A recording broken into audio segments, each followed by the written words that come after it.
సరే సరే సరే తీసుకోండి మేడం, మీరు పట్టుకోండి.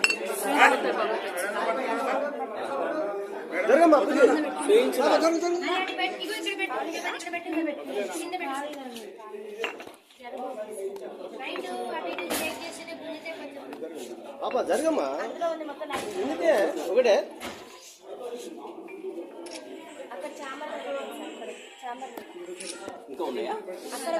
ఆల్కహాల్ చేయడానికి ఆమెకు సెల్ఫ్ కంట్రోల్ అనేది ఉండదు సార్. మేము అందరం మేజర్స్ అసలు మమ్మల్ని ఎట్లా కొడతారు? సొసైటీలో అసలు కొట్టే రూలే లేదు. అసలు 5th క్లాస్ నుంచే కొట్టారు. మేము డిగ్రీ స్టూడెంట్స్ సార్. ఆల్రెడీ మాకు ఆ స్టేజ్ అయిపోయింది. మేము అందరం మేజర్స్, అందరికి ఓటాకు ఉంది. ఆమె అట్లా ఎట్లా కొడతారు సార్? ఇంకోటి మళ్ళీ మా పేరెంట్స్ కూడా రెస్పెక్ట్ అనేది అసలు ఇయ్యదు.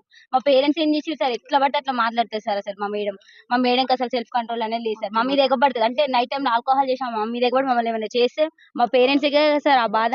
మా పేరెంట్స్ తో కూడా కరెక్ట్ గా మాట్లాడారు సార్. అసలు మాకు కరెక్ట్ గా కమ్యూనికేషన్ అనేది ఉండదు సార్. మీరు ఆల్కహాల్ ఏసీటీ మేడం ఆమెకు బాగా సపోర్ట్ సార్. మేము నైటే పట్టుకున్నాం, అందుకనే ఇంత దాకా రావాల్సి వచ్చింది సార్. డిమాండ్స్ ఏందమ్మా? మాకు మెయిన్ మా ప్రిన్సిపల్ మేడం వద్దు, ఏసీటీ మేడం కూడా సస్పెండ్ చేయాలి అంతే. మాకు ప్రిన్సిపల్ మేడం అవి ఉన్నాయి కూడా, దొరికినాయి బీర్ బాటిల్స్. రూమ్ సీల్ చేసినాం సార్ మేము. నిన్న నైట్ అసలు పడుకోలేదు సార్. ఏం జరుగుతుందో అని చాలా భయంతో అసలు పడుకోలేదు. ఎవరు క్యాంపస్ మొత్తం ఒక్కరు కూడా పడుకోలేదు. అందరం భయపడుతున్నాం సార్.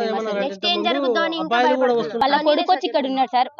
అంటే వాళ్ళ కొడుకు వచ్చినప్పుడల్లా మేము చాలా అన్కంఫర్ట్ గా ఫీల్ అయ్యాం సార్. మేము అందరం ఆడపిల్లలేం సార్. షార్ట్స్ వేసుకుంటాం, ఇంకెట్లనే ఉంటాం సార్. మేము కాలేజ్లో ఉంటున్నాం, హాస్టల్ అంటే కాలేజ్ టైం అయిపోయిన తర్వాత హాస్టల్. మేము అందరం డ్రెస్ చేంజ్ చేసుకుంటాం, కానీ మేము చాలా అన్కంఫర్ట్ గా ఫీల్ అయినాం సార్. వాళ్ళ కొడుకు వచ్చి 5 days 6 days 1 week వరకు ఉన్నారు సార్. అట్లా ఎట్లుంటారు సార్? అసలు అది రూల్ ప్రకారం ఉండొచ్చా సార్? బయట కూర్చుంటే మమ్మల్ని బయటికి రావద్దనే సార్. 3 years 4 years అయితే ఓకే సార్, కానీ మా ఏజ్ పర్సన్ అట్లా ఎట్లుంటారు సార్ హాస్టల్లో? అమ్మాయిలు అసలు ఇది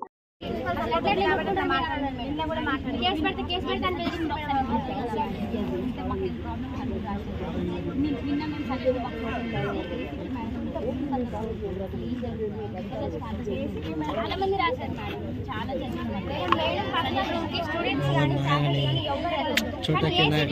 ఏం పని అసలు ఎందుకు వెళ్తారు? మేడం పర్మిషన్ లేకుండా ఆమె ఆబ్సెన్స్ లో ఉన్నా అయినా కూడా అసలు అట్లా రూమ్ ఓపెన్ చేస్తారు.